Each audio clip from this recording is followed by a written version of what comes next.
Welcome to our series about college applications in Mentor Me. We have with us today Shruti, and she's studying in CMU. Okay, so I guess what I did is I kind of came up with like an Excel sheet of like all the different guess criteria that matter to me, or just all the different criteria in general, and I gave them like weights from like 1 to 5, so kind of what's important, what's not. So I kind of put in stuff like weather, ranking, like department, how good it is, how much research, how much like money, all of that, and I kind of like ranked them and what's important to me and what's not. And then what I did is I just went to like the US news website, the ranking website, and I just kind of like read through like, a whole bunch of them and kind of put in all their details into the sheet. And based off that, I kind of gave them all scores to see which ones really fit my criteria the best, and kind of shortlisted it down to like guess 15, 16 colleges. And then from there it was really just like read more, talk to people, kind of get a feel of what the college would be, and then kind of finalize my list. Okay, so I feel like one thing that I felt when I was, I guess, applying was that I don't care about anything beyond really academics. Like that was like the main thing, and everything else is like a side thing. It's like a bonus, which is kind of true, but I don't think it's entirely true. I think it's definitely very important to look at, or at least partly important to look at location, and then weather. Definitely weather. I think because for me, I'm definitely good with cold weather, so it worked out well for me. But if I had gone down to like Texas, I definitely cannot stand the heat. Like I will lose my mind in the heat. So definitely weather. Also look at money and scholarship opportunities, because the personal opinion, I feel like after some point I start feeling bad if like I kind of keep asking my parents for money, even though like I mean they say they'll do it. I don't think they feel bad, but I do. So like if I can like kind of support myself a little, I would really be happy with that. Um, Other thing was big is kind of who teaches you, like do professors teach, do like TAs teach? Because I don't know for sure, but I feel like in a lot more public universities or bigger universities you have a lot more non-professors teaching your basic level classes, but like at more private institutes you have professors teaching like every class. And I feel like there's a certain pros and cons of both sides. Like obviously if you have professors teaching it, you have like more knowledge coming out. But if you have like TAs teaching it, they're a lot more one-to-one. They understand exactly what you're going through and not just like speaking from a high level. So both of them have their pros and cons. What kind of research goes on, especially if you're like interested in like building up that kind of thing in the field, like what within your major, what fields are they working on in general, so that you understand the focus. Also look at like other courses, non-technical courses that are like pretty good, because first you have, most colleges you have to take other courses, but also like those are like your stress buster courses, right? Because they're not going to be as intense, and those are good to have. So like I feel like looking at all of that is definitely a huge addition to your college experience. Okay, so I didn't do any EDs. I did a lot of EAs, but not do any EDs. Well, I can just tell you like why, I guess. So I'm a little bit of like, I guess I overthink a little. I don't know what you want to call it, but basically, I wanted to have at least one acceptance under my belt, because I didn't want to wait all the way to March to know where I'm going and what I'm doing. So I definitely wanted to get as many EAs as I can. Plus, what it does is like even if you get deferred, because most people don't reject your EAs, they just kind of defer you. Like if that happens, you have like a second shot, which I thought was like a good thing, even though it might be really slight. But like I try to put as many EAs as possible. I was also considering doing ED to CMU, and then I dropped it and went there anyway, so that's kind of dumb. But I like was going to until almost the last minute, when actually I wrote the SAT again, and then I got a better score. When I got a better score, I was like, you know what, I want to keep my options open now, because I potentially will have more options in this.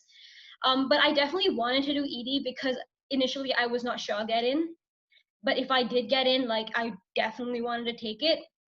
So I think like if I guess if it's if it's such like college is slightly a stretch for you, but you want to get it, if you can get it, like ED. But if you feel, at least for me, like I felt like I could potentially not do like get something else that I would want to seriously consider, then like I said, I dropped the ED idea, and I just try to apply early, just because I don't want to freak out and think I'm not getting in anywhere.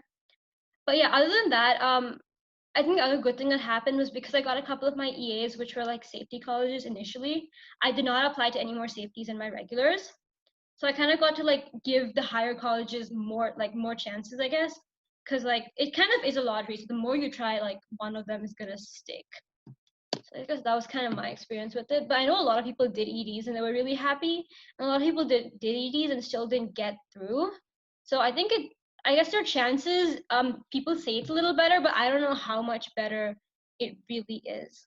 I think if you do an ED, you have to be like 100% sure that not only if this school, like if this is the school that you want to go to, but this is also like the field of study that, like, not necessarily the field of study that you want to go through to, but like, I don't know, like I feel like you are limiting your options with ED, but with EA there is no harm, right? Like it's Right. just maybe applying at a time where there's a lot of schoolwork going on and there's a lot of other stressors in your life, but like Right. apart from that, like I think the benefits of EAs is like if there's a lot of benefits. Yeah. I Yeah, agree. Just that a lot of top colleges don't allow EA just because I think they just want you to lock you in. yeah, So yeah, they're more for I think like your matches to safeties kind of thing and yeah. not really for your top colleges. So for the Common App, I think I actually well it worked out quite well for me. I didn't have probably too many drafts, but I feel like what I did is I kind of like went through in my head, all the different like stories that happened in my life, which were kind of like defining points for me or that really affected me. And I kind of like mind mapped it out. I was kind of like, okay, you know what? Like childhood, so and so issues like or things happened to me, and then at this age this happened to me, related to my talents, related to my like failures, related to all that. I kind of put all those ideas down and I mapped it out. And then I looked at kind of what like either told the most story. And I feel like for me, the easiest thing to talk about was kind of talk about a challenge or some like issue that I went through and how that really changed me. So I kind of like tried to look at what had the most story and what really affected me, and then I started writing it. But I definitely wrote like I think 8 or 9 drafts of my essay. Sure, like the last few were just pretty much grammatical changes and just make it sound better. But like my first like draft was like trash, and I feel like the best advice I got, actually two things I got, two advice I got when I like started writing was firstly just like don't be afraid to write a trash draft.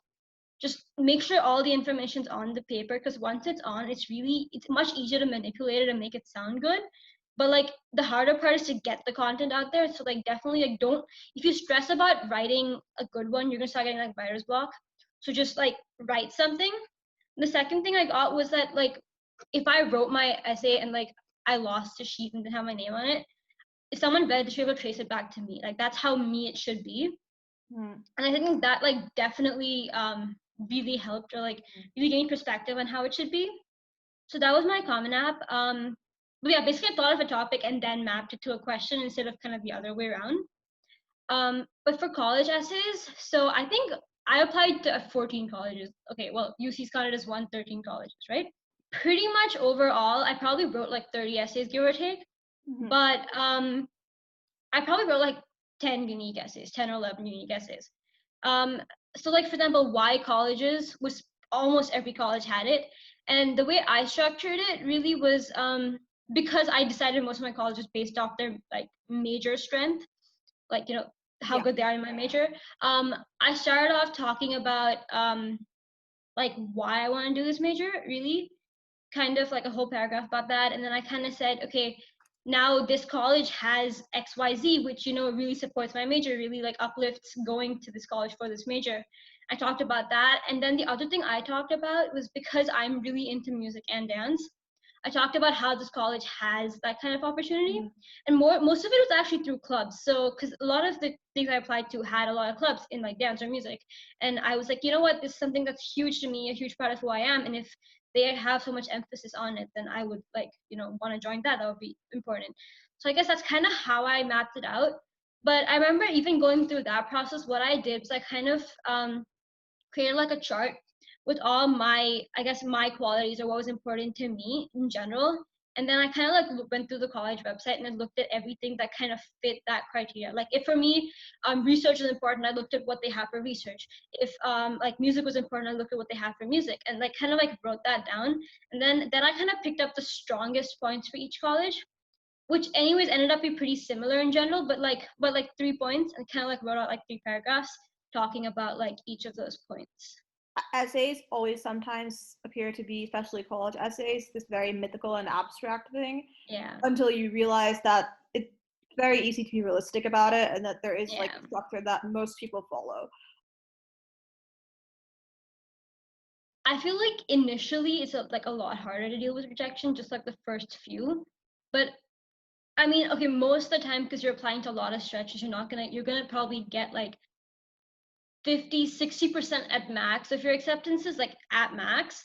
So like it gets easier. Like it really does get easier. The one good thing about like these acceptances or rejections is that they come with like during the peak of IV. So like you kind of are busy with other things to actually sit and brood over this. But I think just the best way to accept it is just tell yourself that you have other options, you know? Mm. Even if you haven't gotten acceptance yet, um, you will get something and you know that. And like, you know, everyone, especially coming out of TISB, is like really smart. So even your worst of college is like a really, really good college. Yeah. So like it's just not worth taking it to heart. Plus, like, you know, just getting into a college is not really a sign of your like smartness or your skill or capability.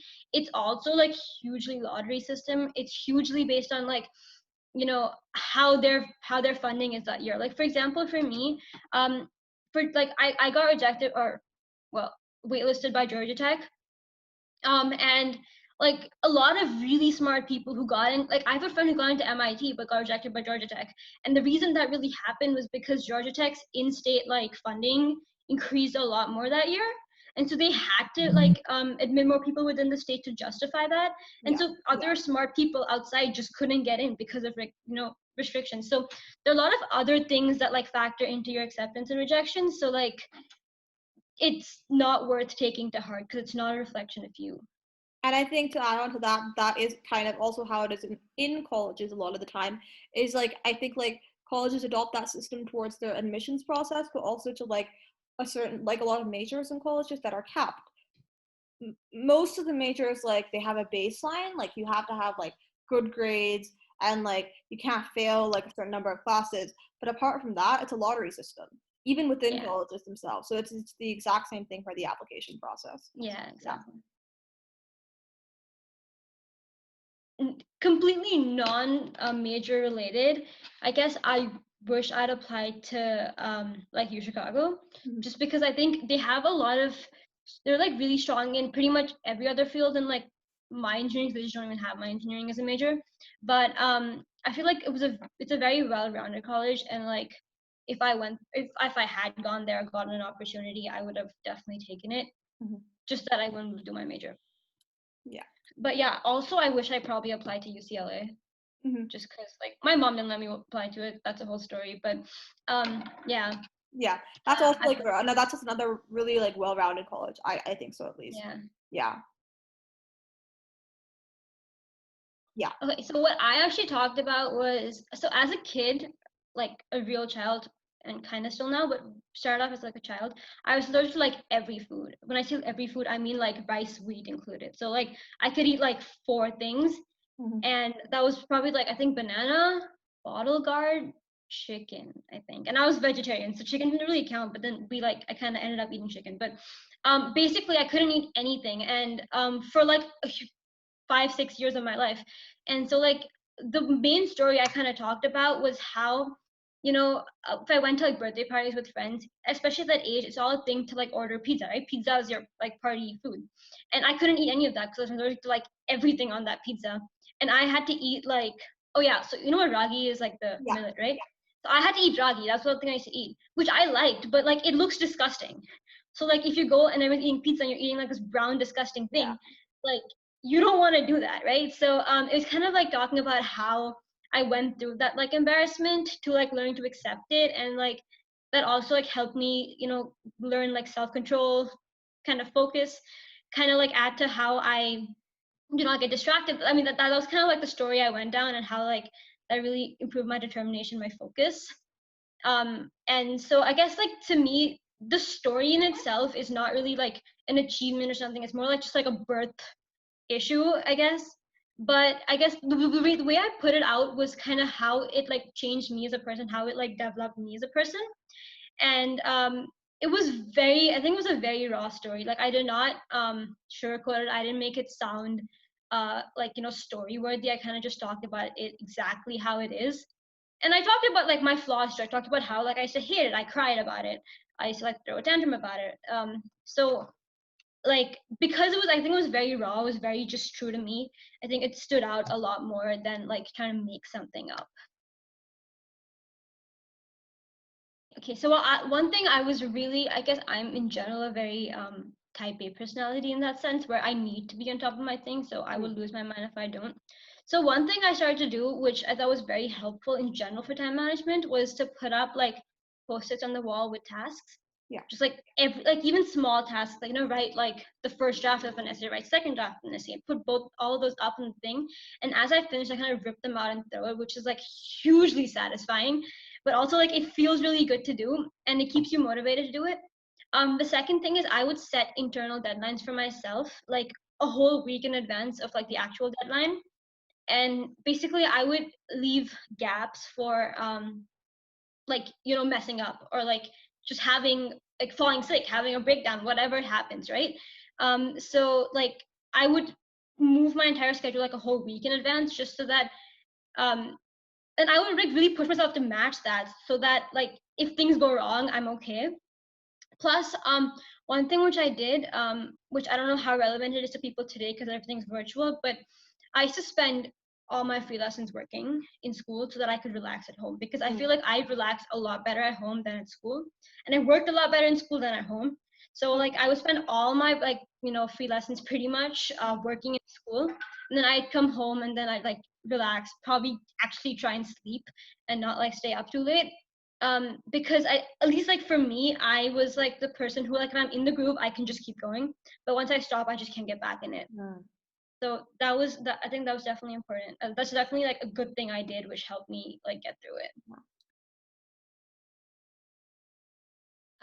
Okay, so standardized testing was a real mess for me. It was real bad.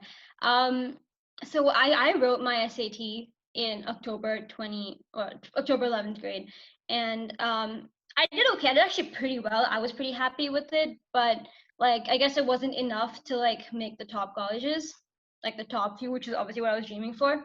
So then I said write it again, and I wrote it again. I got the exact same score, but my super score was slightly higher, but I got the exact same score. So it didn't really go great. This was like October and then December, if I get this right. At that point, I was like, you know what? Score's pretty decent. We're just gonna let it go, whatever, right? I can't do this anymore because it's way too stressful. Plus, like it takes off like way too much time from like the rest of your school life to sit and do SAT prep. But then I feel like as like March kicked in, everyone's getting good scores, and like I mean my score's good, but like people are doing better scores, and like you're all competing for the same colleges, so if this is lower you're not really going to get it. And so then like I guess guilt or whatever, like just I started feeling bad. I was like I need to push. And then I decided I'll try the ACT because I thought the science section would be really helpful. Turns out science section is not really science, it's just comprehension with science background, so whatever. But I tried the ACT. Went well, but like my time management was just bad. I couldn't like finish it on time. So I guess my grade wasn't any, or my score wasn't any better than the SAT. So I was like, you know what, forget it. We're just gonna stick to what I have. I'm gonna try and fix the rest of my application to make it look strong enough. All's good, came up with the college list, everything. October 12th grade. No. My college counselor comes up to me and she's like, oh, your SAT is just this. I thought your SAT was something else. You know what? Now you should just like drop like the top 8 colleges in your list. And I was like, no. And honestly, it felt really bad. And she was like, or just write your SAT again. And I'm like, it's 12th grade, October. Like, no, right? And also, like, you just finish your mocks. Your mocks, and you like have to apply to colleges. There's so much other stuff going on for you. Yeah. And then my parents were like, oh yeah, good idea, write again. And I was like, great. And then I ended up writing it. 100% do not recommend writing last minute. Do not write it. But I wrote it. Worked out for me somehow. One thing I did though, and I don't know if this helped me or not. I can't tell you if it's useful or not. But I went for like 2 one-on-one SAT tutorings for like English, like my reading, and one for writing. But it was also just like net 2 hours. So I don't know if it was really helpful or not. But or maybe it was just like a whole year later. So kind of like understanding kicked in. I don't know what it was. But it just worked out for me. I got a good score. I was happy. And then, yeah, that worked out. But 100% do not recommend last minute because you're doing your EE, you're doing like college apps, you're doing 300 the other things. So Yeah. just try not to. Yeah, like literally with the college sticker, he was like, please don't take it in 12th grade. Please Did don't he also do 12th trust grade? the. No, he did it like 11th. I did 12th grade as well. Like, I was like, I am trying it till the last moment. When I physically cannot try it anymore, then I won't stop. But I did the ACT. But it was a terrible experience for me as well. I feel like a couple of things that I think I did, which I thought was like really good, really Go worked for well it. for me. One thing was like in my essay process, I feel like the more people who read it, the more like opinions you get on it, like the more solid it becomes. And like I definitely feel this because like the first like versions of the essays that I wrote, like for the first few colleges I applied to, I kind of like half reused the same essay. The first few versions were so much worse than like the later few ones that I wrote. And that's just because like number of revisions that I went through. So the way I actually did it was I used to write it, I'd revise it, write a draft, send it to my parents. And like my mom was really good at like the whole like grammar, like sentence structure, like Yeah. she'd make sure that sounds good. My dad used to work a lot on like content and make sure like it sounds good, like ideas are good. They'd come back to me with like like kind of like okay, change this, change that, this doesn't look good, this doesn't look bad, go ahead and change that. Then like send that to my college counselor, and then she would review it and she'd come up with her own set of like feedback. And then I take that and I kind of like incorporate all of that in and then come up with like this new draft. And I feel like at that point the draft was pretty robust, it was pretty like solid and ready to go. So I feel like the more eyes you have on it, the better it is. And I mean, it's still me writing. It's not like anyone's like writing it for me, but I just have like more opinions on it, which was pretty good. Um, the second thing, which I thought was like, I think I did pretty decently well, was more like on, I guess, talking to people about colleges. Mm-hmm. So because we don't get to visit colleges, right? Especially if you're staying in India, like it's just not possible most of the time. Um, like coming up with a real like you know understanding college vibe and talking about college traditions is like really hard. So like a lot of people talk about like a lot of people in their essays say talk about like a tradition that they do like every Friday they get tacos or whatever, but like that's not really something. Firstly, like I guess being from India and like having that mentality of like education first and not like fun first, like that's just not like inherent for us. And secondly, you just don't understand it because we're also like from a different culture in that sense. We grew up differently, right? So I feel like just knowing about it but not really stressing on that, not trying to like pretend that something's Mm-hmm. interesting just because most of the world finds it interesting, I think is definitely something people should like keep in mind. Like for example, I had a friend who talked about, I don't remember what college this was, one college. She's like applying for computer science, but she's like a huge like architecture junkie and like one of those old colleges, old buildings. She talked about that. Um, when most people talk about, I think like their food carnival is something they have like once a year, and most people talk about that because that's like huge in the college. But like she talked about like stuff like architecture, which is irrelevant to any of her major, but like it worked for her. So I feel like it's just important to look for what specifically you care about and not really what should be politically what you care about, I guess. Yeah, I think that's really good advice. I think like anybody can find stuff on the website. And that comes like especially to like when you're writing your essays as well, is that like anybody can look on the website. But like it's about that. It's not about that. It's about like connecting your experiences to like to a certain like event. So like if they have I don't know, if they have like a bioethic club and you like did research in bioethics for 2 years, it's about connecting that. Like I think it's about making the connections. That's what's like super Right. important. Yeah.